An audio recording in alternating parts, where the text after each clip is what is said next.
Art Williams has spoken to many business groups throughout the years. The following speech was delivered to the 1987 National Religious Broadcaster Convention and has become a classic example of Art's philosophy on winning in business. It is simply entitled, Do It. Dr. Jerry Falwell, Chancellor of Liberty University, introduces Art Williams. 15 years ago, he was a high school football coach. His wife, Angela, was teaching English in high school. He got an idea, just an idea. And 10 years ago, he turned that idea into a company, a concept, a practical concept. 10 years have passed. 150,000 people work for him now. Last year, he sold $77 billion worth of insurance. This year, $100 billion. That is more than Prudential and New York Life, number 1 and 2, combined in 10 years. He's from Monroe, Georgia. He has the dialect to prove it. He, this year, will sell $100 billion worth of insurance and revenues $2.5 billion. And he's just now beginning to dream, to plan, to go. Art and Angela Williams have 2 precious children, Art the third and April, their daughter. He is chairman of the inner council, the inner circle of our ministries, and a personal and a dear friend. He is a born-again Christian, as each of his family members, but he's an entrepreneur.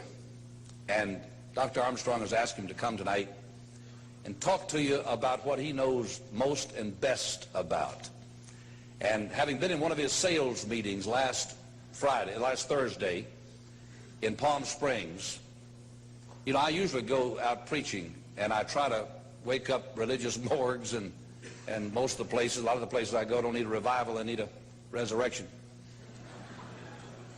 But he asked me to speak to his group of national sales directors, and I had to work hard at getting up where they were and not appearing as a backslidden preacher.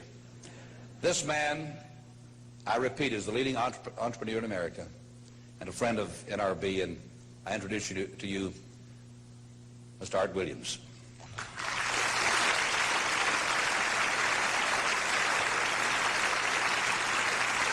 Thank you. Thank you, Jerry. And I tell you, I don't know if I've been this nervous in a long time. This is the most intimidating thing that I think's ever happened to me. An old dumb South Georgia football coach speaking to a bunch of TV personalities like many of you, many great evangelists in the audience, and who put me between Falwell and Schwagert on the same night just totally blows me away. But I'll try to give it my best shot. I was asked to talk to you about how to win in business. I think it's a good subject for you to think about, because I believe business in America is in a crisis situation today. All you have to do is read the paper and every month see our trade deficit, and it's just a very depressing situation. And to speak to you about how to win in business, there's a lot of obvious things I could talk about. You first have to find a need. You've got to fill the need for a consumer out there. You've got to have a market. You've got to have somebody to sell your product or your service to. You've got to, if you really want to get big and win big, you've got to have a uniqueness. There's got to be something a little bit different from you than all the competition out there. But by far the most important thing you've got to have to win in business in these United States today is a very unique kind of mental toughness. I believe the difference in winning and losing in the free enterprise system is so small, it's almost too scary to talk about. You can do 99% of the things right in business, and yet if you don't possess what I call that winning edge, that mental toughness, folks, it's impossible to win. I believe the thinking in corporate America has been screwed up over these last 20 or 25 years, and I believe this screwed up kind of thinking started in our big liberal universities today. I believe a college degree in business for most universities today is not worth the paper it's written on. I just had a son graduate from the University of Georgia a few months ago. The reason I think that is because most of these professors in most of these universities today hadn't got enough common sense to get in out of the rain. They don't have any idea what it takes to win out there in the real world. They deal in a bunch of theory. These people have tried to fill up corporate America with this kind of thinking. These are the special people. If you're born rich, if you're born on the right side of the track, they rule you, the privileged class in America. If you're born poor from an average, ordinary background like I came from, they say you're supposed to give up all your big dreams and all your big ambitions and all your big hope. If you have a high IQ, they rule you brilliant. If you have an average IQ like me, they say you ought to drive a truck or be a janitor. Well, bull. That ain't the way.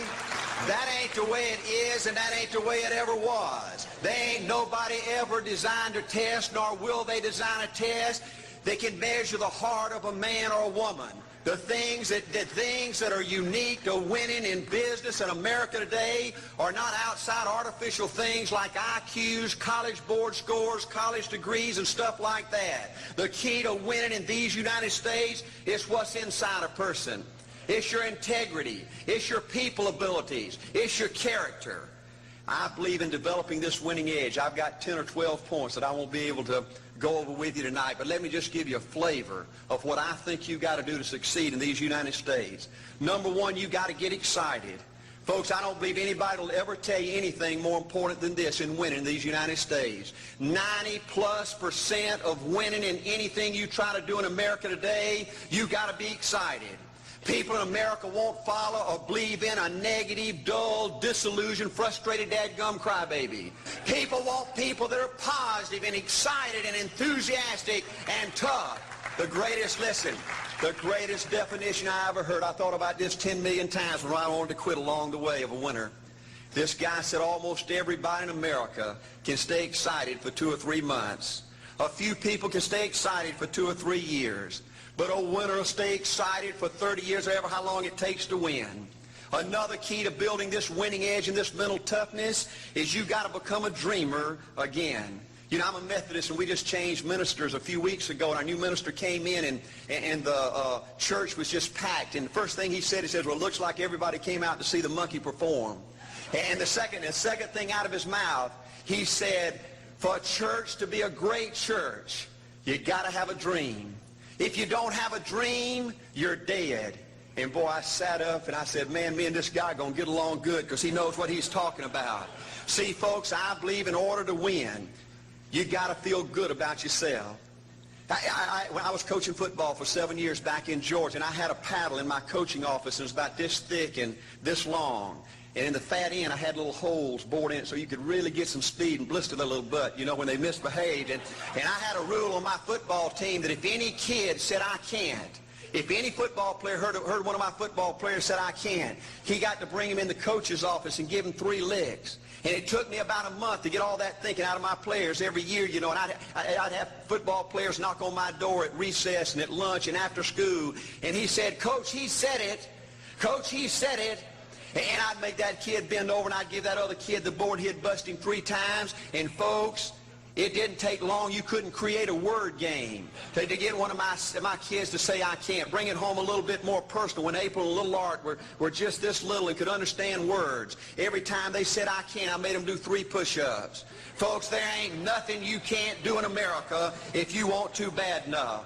Another key in building this winning edge is, folks, you got to stand for something. People in America, the good people in America, are fed up with these dadgum fence sitters and mealy mouths. Corporate America has an especially black eye in business today. Most people in America think you can't find a company. They think you can't find a salesperson that'll tell you like it is and stand behind their word. They think these companies will sell anything, say anything, just to make a sale, just to make a profit. Well, you know what? Folks, if you want to win in the free enterprise system in America today, you got to stand for something. And another point, thank you, is yes, you're going to be controversial. Folks, if you want to win in these United States today, just get ready. You're going to be controversial. The only way not to be controversial is to be average and ordinary. They just call me anything but average and ordinary. Now, I know some of you might say, well, you know, I don't think I like Art Williams. You know, he sounds like an old tough butt to me. Well, folks, I'm telling you, you can be good and tough at the same time.